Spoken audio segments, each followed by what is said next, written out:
We're live? Okay. So, I'm here with Mr. Pete Adarkwah, founder, owner, manager of BBE Recordings, BBE Music. What do you mean music? Music Recordings. Yeah. I gotta say, it's my first interview ever, so I hope I don't screw this up too bad.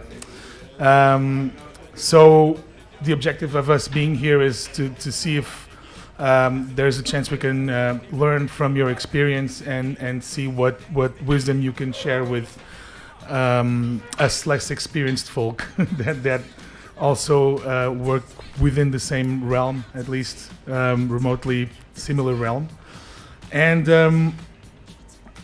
I thought that this was a necessary event to happen, given that you're living in Lisbon and you're a part of this now. That Nearly. nearly. That it's also a way to connect with you socially and help you integrate with our pre-existing situations. Okay, let's get into it. So, what made you decide to start the enterprise that would become BBE? Well, it was less boring than law. Okay. Yeah, which is what I was doing my law degree, but playing music, doing parties in and around London, and and this was about '93. Well, no, I started doing the parties before then, but it's like as BBE was about '93, and just doing various events in and around London, and after about 3 years, it kind of seemed to me, and in between that time I'd done some help people out with promoting their records and stuff. Beyond clubs, records seemed the most natural thing to do, but it was kind of an extension of being a DJ and a promoter. Yeah, and knowing the people that were playing the music on the radio and that kind of stuff, so it kind of made sense. I had a couple of ideas bubbling around in my head. And so a friend of mine had a small shop, like a bodega type thing. He sold it, and he said, "Well, if you want to do something, I'll lend you 10 grand to get started." And I was like, "Yeah, sure." I had some ideas, and so then I approached a couple of people, and then Bob Jones said yes, and then so that was the first BBE comp. Stop and Listen Volume 1. Exactly, Stop and Listen Volume 1. Yeah, I remember that one. I think I got that on a discount CD when I was like 12 or something. So, yeah, it's a red cover, right? Yes, that's exactly, the one, yeah. the very one. All right, so I think I've read somewhere that BBE is actually an acronym for the Universal Robot Band single. Is that right? That's correct. Why does that song tell you so much? Sorry, I'm going off script now. No, that's fine. It's it's about living for the weekend, which is what most people's lives are. You get some money, you can't wait till it's Friday, you go out, let your hair down, and at the end of the week, you're barely breaking even. Exactly. Yeah. There's a few more songs like that from that time, songs, but that was a favorite. That was a very mine. good one. Yeah. I think I got to know that song because of this Right. interesting tidbit. I didn't know it. And that was a London classic. Very. Yeah? It was a big record in London. All right. So Universal Robot Band, barely breaking even, a classic. Yeah. All right. Tell us about those days. Who was around you? What in music inspired you to pursue this idea? And perhaps also as important, how different was that moment from the one we are, collectively living right now in music? Well, I'll try and recount what you said, but music was always in the house. My mum was more of a soul girl. James Brown, Teddy Pendergrass, Isaac Hayes, that kind of stuff. And my dad's more of a jazz person. Stan Getz and Miles and Monk and Art Blakey, and then obviously in between that there was High Life and pop music and stuff like that. And then at school I just liked to, during that sort of young school age, I liked to listen to the radio like most people did, do my homework next to the radio, listening to, my sort of, in Ghana there was a couple of people, oh God, what was his name? there was a couple of DJs who were playing, a lot of the American sound and British sound of the sort of by the time it came around to the 80s. So in 75, I went to Ghana with my mum, and I ended up staying there till 83. But so my mum's taste, my mum's brother was kind of doing the Prince, Cameo, Gap Band, that kind of stuff. And the same things on the radio in Ghana, like Ray Parker Jr., that type of stuff. So yeah, I'd like to do tapes so I could listen to them afterwards and stuff. And but it wasn't until I came back to London in '83 that I actually started buying records. But not in '83, probably '84, '85. And I got a job working at a supermarket, and then I spent my money on records. Barely breaking even. Yeah, exactly. So yeah, that's when I started kind of like finding out more names and stuff, because sometimes I wouldn't catch a name on the radio, but I was always doing tapes and sharing the tapes with people at school or in class and stuff. And funny enough, my dad said to me recently, maybe a couple of years ago, I think, by a couple of years ago, he'd realized I was never going to go back to finishing off my law degree. And, I know, I have a similar story. And he said, when people would come around to the house, I'd get on my little stool when I was 3 years old and put records on for guests when they came to the house. Oh, yeah. So, there's something, I was fascinated with records from a very something young about age. sharing the music, right? Yeah. And it's, that's what it's for. So, it's like, getting older, thinking about, what sort of paths to choose. Some good friends of mine nearby, one of them had a sound system, and, we'd made the speakers, and, and it was like, DJing at a house party, like, do you want to come with me? And that was some of my early times of doing that in front of a crowd.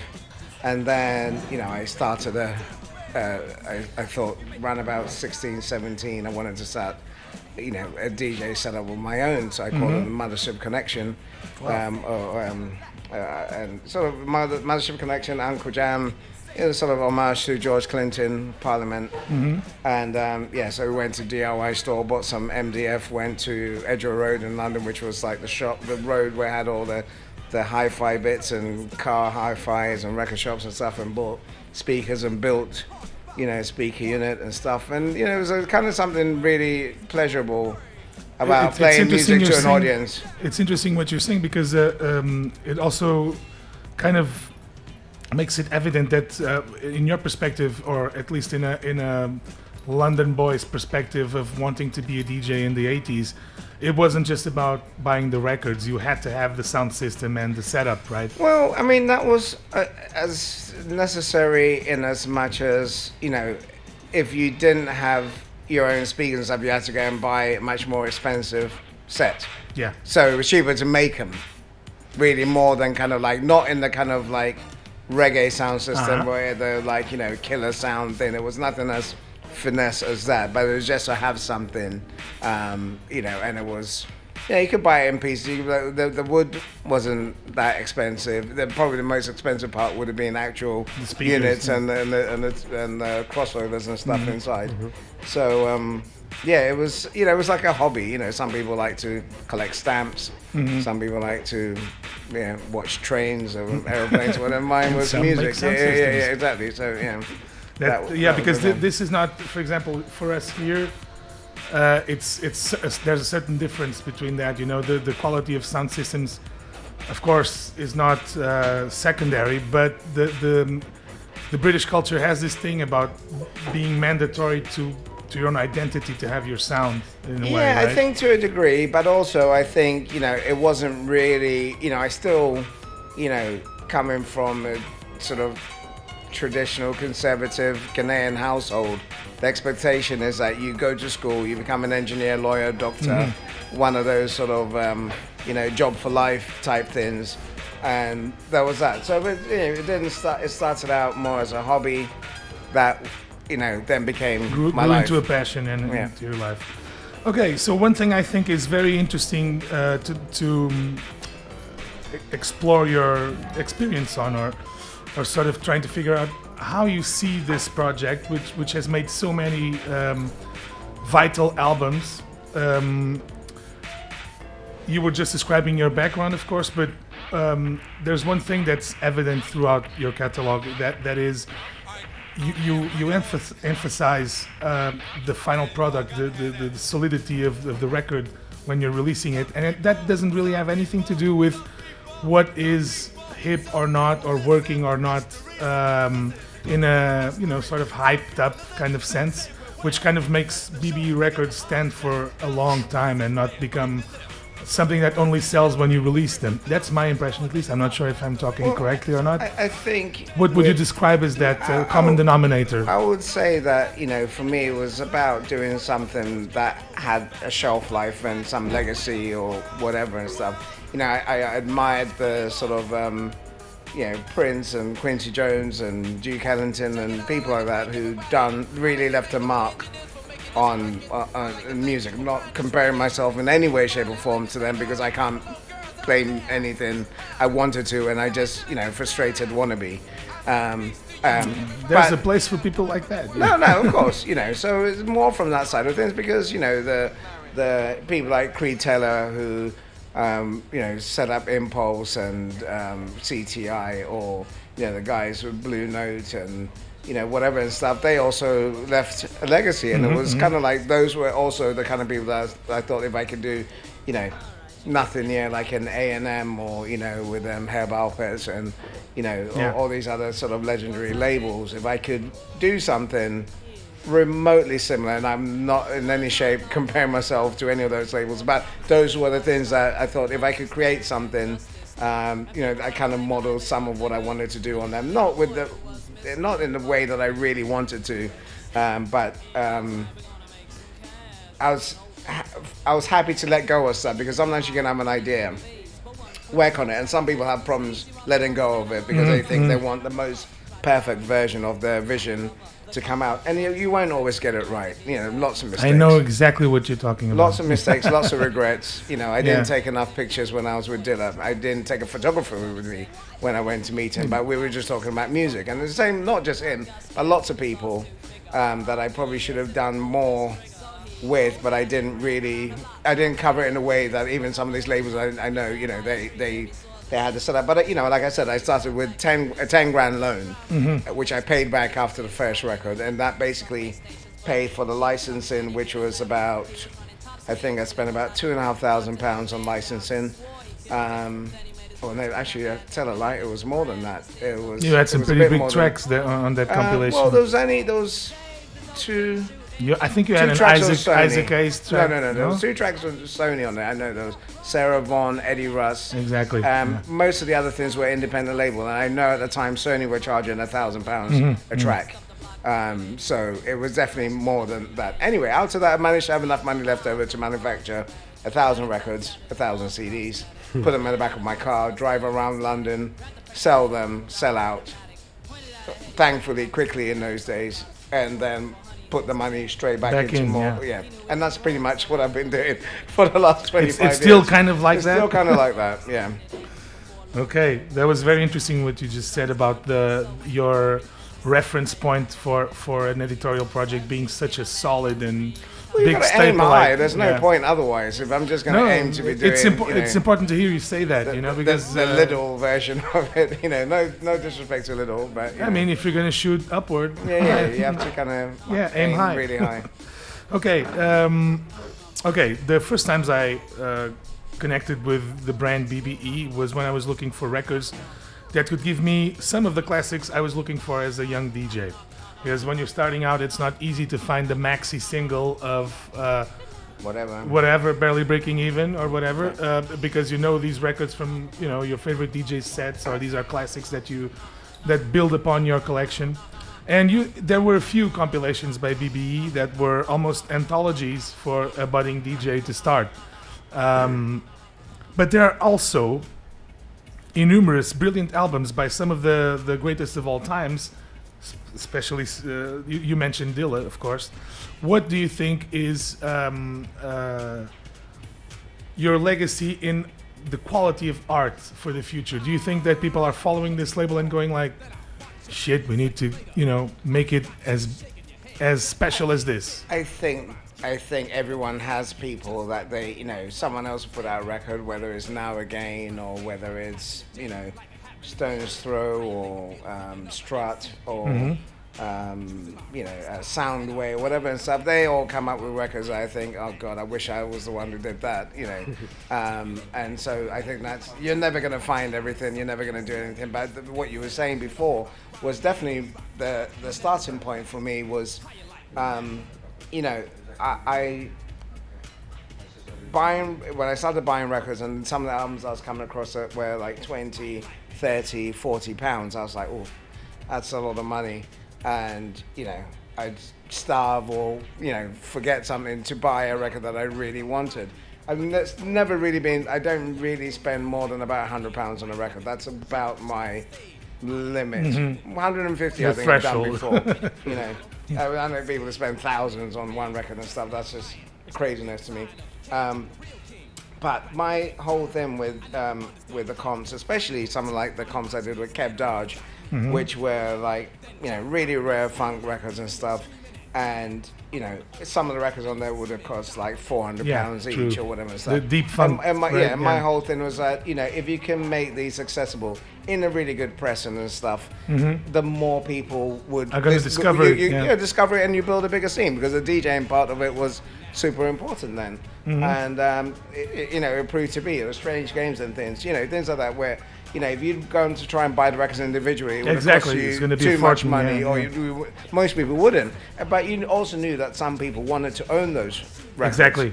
So this was a good way of helping them, and in some cases, even me, from you getting records. You got records that I were don't have pressed everything. records that I wanted, and some I did just for that. And also one thing is that a lot of these compilations you did have really good mastering that often surpasses the mastering in the original releases. Yeah, I think it's a bit easier to do that now, or even from then, because it's not always that the master is available. Exactly. Yeah. Right, and it's not always, even though there's this fascination with some people with vinyl, it's not always it doesn't mean that just because it was on vinyl meant that it was the most superior sound. True, yeah. Sometimes you had engineers who made mistakes. You can't fix. I don't want to say the rude version of what I'm trying to say. I'm trying to say it as cleanly as possible. But if it's not great to begin with, it's very difficult to make it sound any better. We both worked in the studio. We had an expression for that. It's impossible to polish a turd. That's exactly what I was going to say. And I didn't want to say that, but I'm glad you did instead. That's it. So sometimes you don't get that. Sometimes the master turns up, and or a lot of major labels unfortunately reissue albums and then master them again, or it's not worth their while. Each of them has got like maybe 10 or 20 acts that make the money. Then they'll spend all the money doing the remastered, Steely Dan or Rumours or Fleetwood Mac or something. Everyone else is just kind of like whatever, just get out the door. But it was important for me, and I think representing black music, to make sure that it looked good and sounded good. It wasn't, I think for a long time there was this kind of probably, the presentation of a lot of black music wasn't done in a way that I think it needed to be. I wanted to make it look more coffee table style look, so I went with imagery that I thought, I couldn't emulate Blue Note because they were just superior, with the cover art. They came up with it, Yeah, exactly. Yeah. So I had to go a different way, but make it look really cool. And, a lot of the kind of Telstar compilations were like maybe 20 tracks on the side. If you turned it up higher than 3, there'll be feedback. It was the short versions of everything.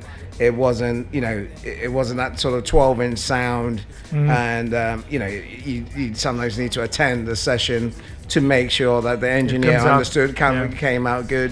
There's physical limitations in vinyl. If it's over 13 minutes aside, the sound starts to drop off. So there are things that, are always conscious of to try and make stuff look good and sound good. Okay. Even though I was just working from my, outside my bedroom in the corridor, that people thought I was, funded by a major or something like that. But it was just, You had a good idea. just make it look big. Sometimes, not saying to smoke and mirrors, but sometimes I had to make it look better than a lot of the smaller labels. In your opinion, that is a part of the legacy, the way it looks and make it elevated through the way before Instagram and influencers. Course, you still had to make things look good. Yeah, and that's it's got to be eye catching. It's got to be worth sometimes a conversation starter. I get it. Well, okay. What are your proudest moments as an editor? When did you feel like, oh, I'm so happy I did this? I'm sure you had quite a few, but there's a couple. Tell us a little bit about. There's a couple. I think probably the one I'm most fond of is the Royers unreleased material on Virgin Ubiquity. Yeah, you're right. I did a project with Marley Marl, and he had brought Edwin Birdsong was his uncle or cousin or something. They're related some way. And Edwin Birdsong obviously did a lot of stuff with Roy. I think they'd had a falling out, hadn't seen each other for a while, but we thought it would be great if we can get Roy. And he's like, yeah, I'll be cool. We'd definitely lovely to see him again and work with him. And so I managed to get his details from Louis Vega because they worked together. And I'd met Roy just at his gigs and stuff, but not enough to have any kind of connection with him. And he said yes. So when picked him up, got him to the studio, ordered we hired a real set of vibes and stuff, and we did a session. And then after the session, or on the way to the session, I said, you did between 1970. I mean, Roy started recording before that, but from 1970 to 1980, he released 20 albums on Polydor. And you can't release that much music and then not be some unreleased stuff. And he's like, I've got a ton of them in my lockup in Harlem. If you're interested, let's talk. Wow. And I was like, yep, I'm definitely interested. Cost a lot of money, but it was worth it for something like Roy, who is just such an iconic but there's songs in those albums you made with him that it's hard to believe that they were tucked away for years, Absolutely. So such solid material and well recorded and I mean, see, Roy had a production deal with Polydor, so they only owned the material he gave them. Whatever else he didn't deliver to them, so he'd go, they'll cut him a check, 300,000, whatever stuff, deliver an album. He'd record 20 songs, narrow it down to 7, 8. Because that's generally how long albums were in those days, and everything else was his. And so, I walk into his apartment, which is the old apartment of James Baldwin. Wow. And I see in the living room, these stacks of tapes. Everybody Loves the Sunshine, whatever, just, you name it. Life is Just a Moment, the 2-inch tapes. Right. Which has all the individual separate parts on there. So that was, an incredible thing to see. And transferred, tapes, baked tapes, whatever and stuff, and then got everything ready, and went from there. But you digitized these tapes and remastered them digitally afterwards, right? Yeah. But what kind of music style you wish to work on the past? And I don't know why it was not possible to work. What kind of music style or? I think pretty much every style that I'm interested, I wanted to do stuff with, I managed to do. I don't think there's anything. There may be people that I wanted to work with that I didn't, but style-wise, I think the things that I'm into, I pretty much covered pretty much everything. What about one thing you were mentioning about these Royers releases? One thing I think also is very important with those releases is the way the label treated the material to give it different interpretations through remixing. Yeah. And I bought all of these albums at the time, and I thought some of these remixes are incredible. Not just the original, of course, being the legend that he is and the musician he is, but also that there is an effort on the label's part to also include this kind of quality of content and recontextualize it in ways that others can use it for different purposes. What do you think is your philosophy towards remixing such an important catalog of such a big artist? You just have to hope you get it right, but you're never going to please everyone. So you're going to get, that's, you know, and like I said, I feel fortunate in myself that I'm able to let some stuff go. I know people who would agonize over stuff and then probably not. So from your answer, I can deduce that there's some stuff that you think was better conceived. But yeah, better than others. Yeah, I mean, you just got to really be and lucky. You trust it would happen, right? Yeah, and yeah, you have to, because it's you can't go to someone like Louis Vega and say, this is how I want you to do a remix. Yeah. And if you did, what's the point in going to him? Yeah, exactly. Why don't you have do to it trust? Yourself? Well, you have to trust that he's going to come up with something good. Well, the fact that you can even talk to him for something at all is already a good start. Well, yeah, there's that too. But you know, you've got to have some faith in your judgment, in your taste, and hope. You know, that's not always you're not always going to get the right people. And some days, you know, some people do something, and then the next time if they try it, they might come up with something better. But you just don't know. It's like a football match. You know, you go and watch whoever play, and you don't know if they're going to play their best game. Yeah. So it's easy to ask you about the highlights, but and I've got to mention one just because it's behind me, the Ebo Taylor, that the Palaver one. There was another one because it was a complete, like, not even in a million years would I have imagined that could have happened. You know, I felt I needed to do more. Life stories or the next to the lifestyle, the Palaver. Yeah. So there's a guy I met, Joe Tabanzi, whose dad, Chief Tabanzi, owned Tabanzi Records in Nigeria. I'll go to the short version. So, you know, Ebo Taylor, in 1979, there was a coup in Ghana. He goes to Nigeria because lots of people left Ghana, went to Nigeria.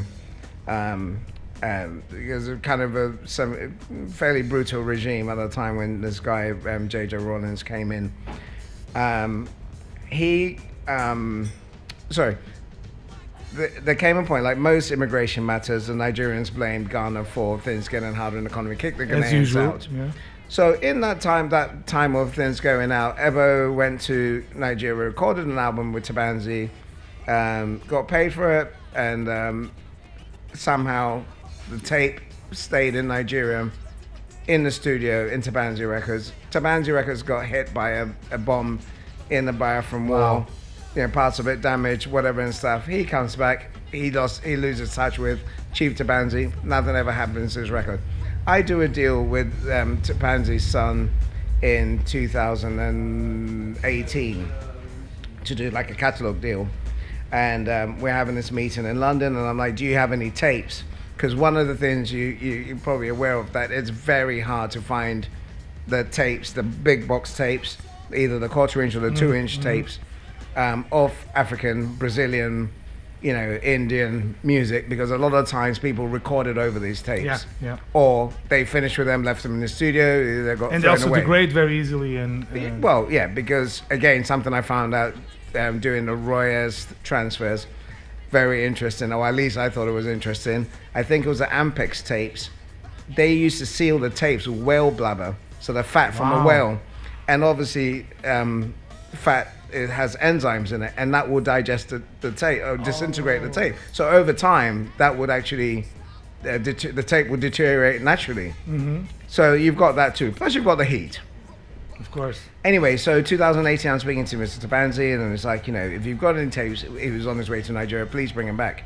He comes back with a selection of tapes, and in that box of tapes was that this record lost album. Yeah. I guess maybe he felt he was so lucky to have survived the bombing that he completely forgot about the album. Well, who knows? Who knows what it was? But yeah, that was a stroke of luck. Huh?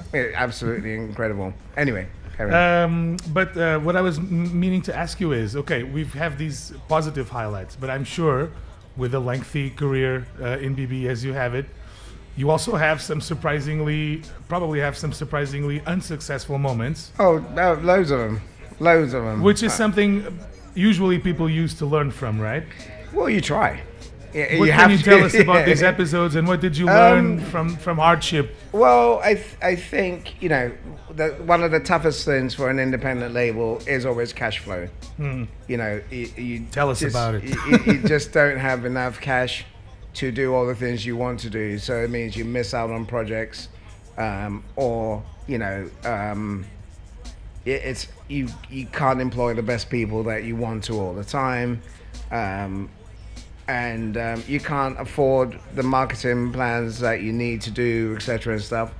And, you know, you need deep pockets in case, you know, you have something that you, when things go wrong. So let's say 2006, 7, you know, between 2007 and 2009, you know, the recession was a pretty low point. You know, it's, people have almost kind of vinyl sales had tailed off, CDs sales had tailed off. It was very difficult to. It was soul-sick years. You know, and it was a world, you know, sort of economical disaster. So that time is tough. You know, there's inevitable things like, you know, lawsuits, distributors going bust. And the first distributor I had, they went bust, owed me 100,000 pounds, which is money that you never get back. And you know, can't obviously, you know, I'm fortunate to have survived that. And yeah, crooks along the way too as well. I won't expand on that. I don't mean for you to expand on that, but how much do you think it is important for in this line of work, because you know, the three of us here share the activity, and for example, my personal background is in mental health, right? And I often feel like there's and I'm sorry to be talking about no, that's a very important. But I want to know your opinion on this. Sometimes I feel that there are some traumatic experiences that come with this activity, because exactly what you're talking about, when you handle people who aren't that straightforward, or you know, honest with your dealings with them and whatnot. And this certainly to me in some moments hurt me almost as much as if it were, you know, a broken heart in other areas of life. And often you're supposed to have this kind of very strict and very solid perspective of yourself in the business, like you want to keep it professional and not let it get to you. But oftentimes you may also be sad because of these unsuccesses. Absolutely, you know, we're all human with emotions and, you know, desires and aspirations and stuff, and it's difficult with someone, you know, crashes your, or, you know, rains on your parade or whatever and stuff. So you know, some of that is just having luck, maybe having someone else to switch off to you know, a distraction, which, you know, I kind of try to do with other projects that outside of music that I try to get on. You know, those didn't, you know, necessarily work out either. So then there's a double whammy, and then kind of feeling a bit disheartened with what you need to do. But I guess those are the times where, you know, your friends or family and stuff, you know, can help. And just you test try your and resilience as well, and how can you come on top after yeah, which is never an easy thing, but you've got to figure out sometimes in life how to keep moving and not get too disheartened. Thanks. I think that's important to talk about, because always. You know, often when you have these kinds of talks, you always mention the good part, and there are challenges. Part of life. Exactly. You know, it's part of life. Very well. There are many genres in the BBE catalog. It seems the defining trait is quality over aesthetics. Would you be able to define it otherwise? Do you think there is something more to this description?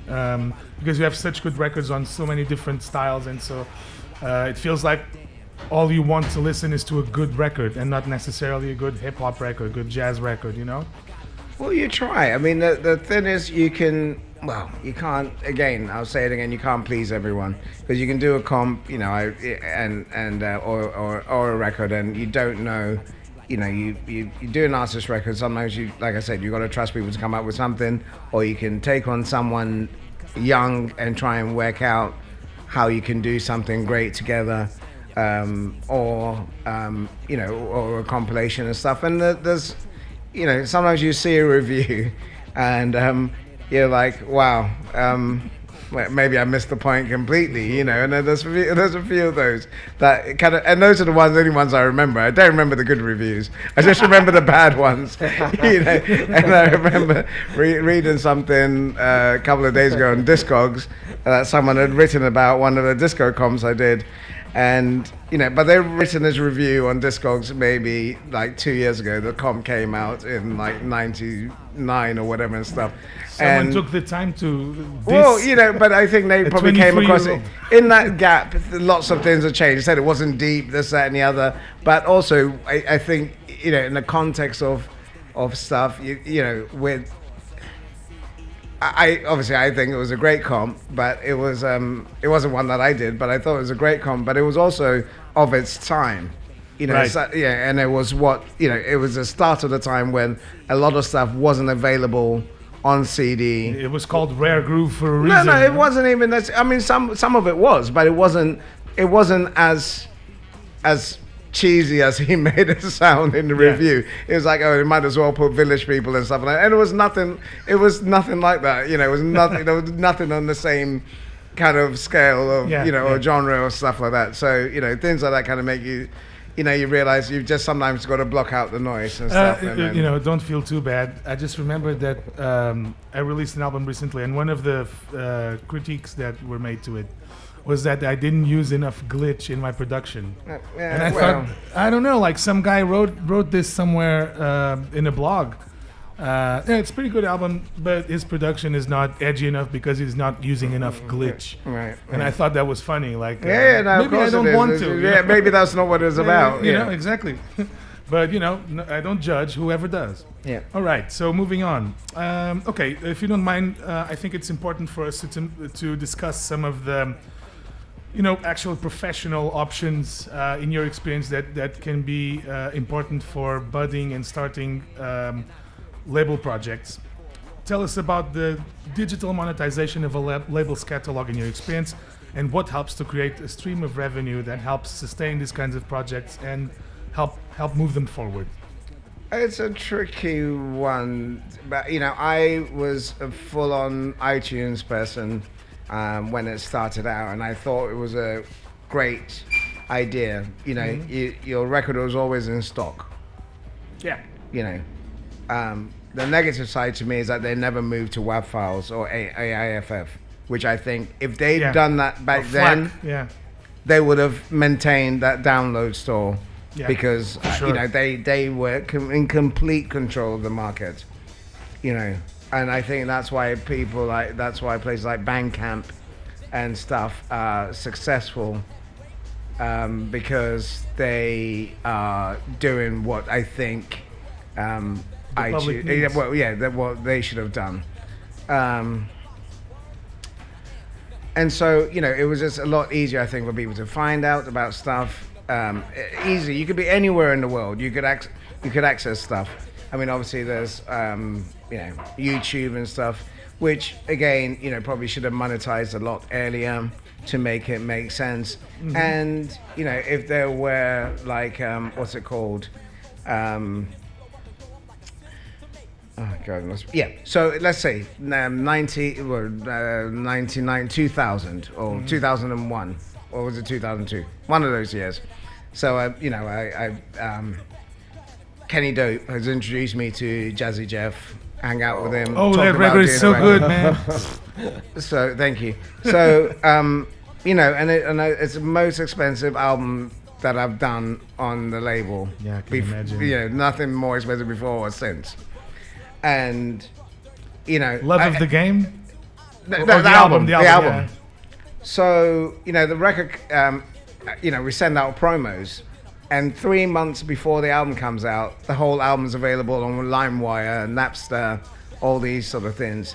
Now, and then the various Russian sites who you can't, you send them an email, and it's basically F you, whatever, Talk to Putin. Yeah, exactly, yeah. Let's see how you get on there, yeah. And so, where the majors' inactivity, because they don't have the big lawyers and the capacity to shut things down, much like they do with football now. If there's an illegal streaming site, they shut it down. This is what this is what the majors should have done right at the beginning, and so that the value of music didn't get devalued. Yeah. But they left it and left it and left it and left it, and that's I believe the cause of where we are now. Because Spotify, etc., who, although are doing a good service, have realized that they don't need to pay any more than they should be, because the value of music has already been, decreased. Spotify, on the other hand, is about 60% of my digital income. Really? Yeah. Mm-hmm. Wow. It's important to know. So a lot more streaming going on than downloads. Oh yeah. So, I mean, like I said, Apple shot themselves in the foot. If they'd increase, 256. What the hell is that? Yeah, and that's why people like Neil Young and stuff refuse to have their catalog on there. The MP3s are at 256. Yeah, they're 256. Well, if you buy them on, they're not even 256. I think they're even less. 192. I think they're 192. Wow. That's terrible. Which, like, the very minimum. There's nothing going on after 12. It's just crunch. Too much crunch. Just noise. Yeah. And at least it should have been 320 at the very least. No, that's the least you can treat yourself with. That it should have been. And so, you end up with these files. If you play them in a club and a good sound system, you just sound like awful. Yeah. And so they messed up on that. I like the idea and the kind of accessibility thing. I totally understand the arguments about the money being too low and they should be higher. And I worry what happens when people don't want to listen to adverts, or people don't want to spend advertising money on Spotify anymore. And then the fact that, all the money for music has gone towards people like Joe Rogan and stuff on the podcast, which has nothing to do with music. Okay, maybe granted they were within the right to change from music to something else, but I feel that music has paid for them to do these other things. Yeah. And and now the owner wanting to buy Arsenal and that kind of stuff, where even as an Arsenal fan, it's kind of a bit. It has a bitter taste to it. Yeah. Mm-hmm. You said you touched upon some really interesting things there, related to how. What does it actually mean that you're making so much more on streaming than downloads? If you take into account that you also have a Bandcamp site, which gives you direct income. Yeah, and that's solid and dependable and stuff, and that's great. But the fact of the matter is, and it has been for a while, that people buying records are in the minority. You hear a lot of talk about vinyl production has gone up and stuff, but it's not really like everyone's selling more records. Most of the people and all the people on that wall behind me who are selling records, I know that they're sort of peaking at 2,000-3,000 albums. The majority of them. Yeah, for sure. Now, versus maybe 10, 15, sort of 15 years ago, and a lot more a few years ago. It's come down. But what it is that there's a lot of one-man operations, and everyone's pressing vinyl. Exactly. And that's all kind of led to the kind of slowdown in the pressing plants, but also the majors insisting on repressing stuff that nobody needs. Yeah, exactly. Yeah, generally. I mean, apart from the odd sort of Coltrane reissue, not reissue, sorry. Or digital remasterings with limiters on it. No, I mean, the unreleased stuff, that's fine. Okay, yeah. But nobody needs to buy another copy of Rumours. Nevermind. They never need to press another copy of Rumours. There's 100, there's like 50 million of them out there. You can find it in any decent charity shop for £1. Yeah, and it sounds great. Yeah. But you don't need to keep pressing that. Yeah, exactly. Let's talk a little bit about this dichotomy of format, of a digital format versus an analog one. I think it's important to get your feedback on this. We talk amongst ourselves whether or not we should cut a record of a certain release, and we have made a few digital releases that we felt like perhaps we should have invested a bit more and cut the record or not. I'm not exactly sure of how far it could have gone otherwise, but it is our opinion that vinyl is not necessarily a business anymore. Music is a business and vinyl is your calling card. That's how we feel about what we're doing with our label and our product being cut into plastic. If you're willing to spend money, that kind of money, on the music that you believe in, clearly, then you're a notch above from those who will limit themselves to not spending a dime into selling stuff. Would you think this is a fair assessment of where we're at right now as an industry? To a degree, I think there is room for everything. It's just a case of what you can manage and how you can plan what you need to do. Digital, I've already said, is super accessible. You don't need to, depend on having a physical record in your hand or a CD in your hand to sell music. But it's like you said, it's like merchandise now. It's you don't need to buy a T-shirt, but you can if you want to, and the margins are even better. And you can sell the T-shirt with a release. You can do. So it just really depends on which way you want to juggle it, and at the end of the day, it depends on everyone's cash flow. Because right now, with the situation that's happening with the shortage of PVC, the shortage of paper parts, and stuff like that, and waiting, 8 months to release an album, you just got to figure out what works best for anyone in their own situation. And if you're going to do both, the constant quandary is, do you do the digital first and then wait 6 months to release a vinyl? Will people still be interested 6 months later in there? I'm not so sure that there will be. I've had to do it a couple of times this year because of the pandemic, but it just really depends on the strength of what's coming afterwards. If it's something with people with a lot of following, then you have a good chance. If it isn't, then it could just fall flat on its face. And the last thing anyone wants is lots of vinyl. Is a record falling on its face? It's like vinyl just sat in your living room that you can't shift. Yeah. And you don't want to throw on a skip because you spent money on it. Yeah, of course. All right, moving on. Okay, so what are you preparing for in the near future for BBE? Any projects you care to give us a glimpse of, and comfortably, of course? Yeah, I've got some interesting things for next year. There's a Brian Jackson album, brand new album, which is a great record. I'm really excited about that. Got a Teddy Pendergrass remix project with John Morales, which is delayed. Just as of last week. Stock was supposed to be in now. Stock's not going to come in until December. Got a Strata Records reimagined by Jazzanova. Really? Yeah, so Jazzanova really have cool. recreated, about 8 songs, and there'll be remixes and stuff with that. Giles Peterson worldwide sessions. Album live stuff, so that's some of the things, and a whole bunch of the Japanese jazz reissues, and a bunch of other cool stuff. So yeah. Okay, so most of which was supposed to come out this year.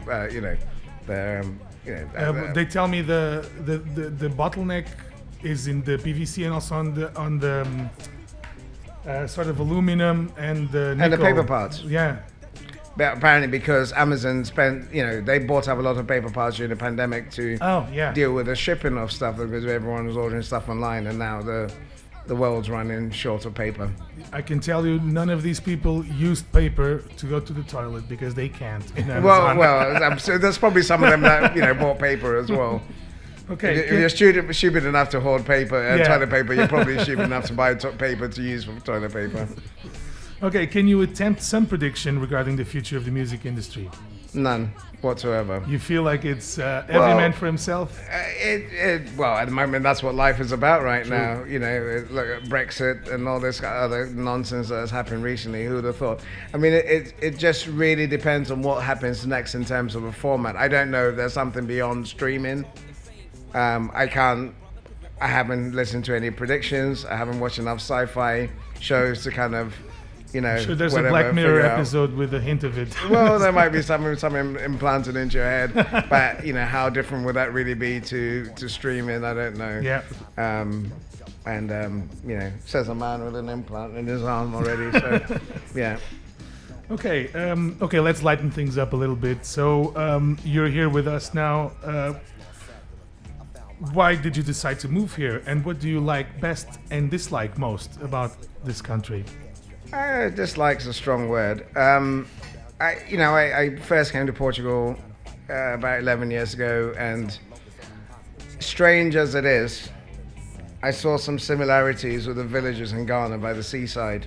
Okay. The shutters, the architectural style, and of course the Portuguese were the first Europeans in Ghana. Mm-hmm. And it's good weather, the grilled fish, and there's a pretty laid back vibe. What I don't like is the bad driving. Yeah, that's one of them. There's probably a couple other things, and builders who don't know how to communicate. But we're getting over those issues, and then hopefully everything will be ready, and I'll be ready to move here early next year. All right. So have you worked with any Portuguese artists so far? One called Tequila. I know. Yeah, He's my friend. Yeah. Yeah, and then there's a few more in the pipeline. Didn't you work with Milton as well? Yes. Milton Gooley. Yeah. He's a good friend of ours as well. Okay, cool. I've never really known much of. I know a bit more Brazilian music, not so much Portuguese. And I'm looking forward to finding some charity shops, car boot sales, and wherever I can find records to kind of educate myself. And there's a few other people here too as well. Mr. Bongo's now living. I know. I once had dinner with Mr. Bongo's. David, the owner. He's from the shop. Yeah. And the label, of course. Yeah. I once gave Theo Parrish a Portuguese album, and he sent me a message telling me that he sampled it. I don't know where, but that record's pretty good. I have some ideas where I can. Okay, please. I'm definitely interested in finding and listening to more stuff. Okay, so just to close things off, this is a pretty general question. I hope you don't mind me placing it. What advice could you share with people who manage smaller projects of a similar mindset?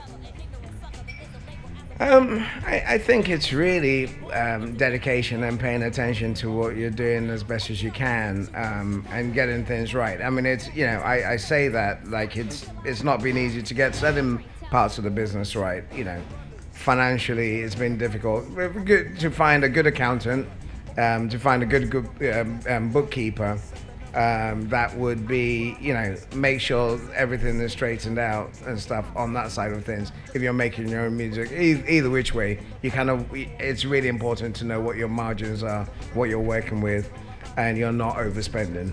And projects are, maybe they may not recoup, but at least everything's still barely breaking even. It's in the title. You've got to watch, the left hand needs to watch the right hand.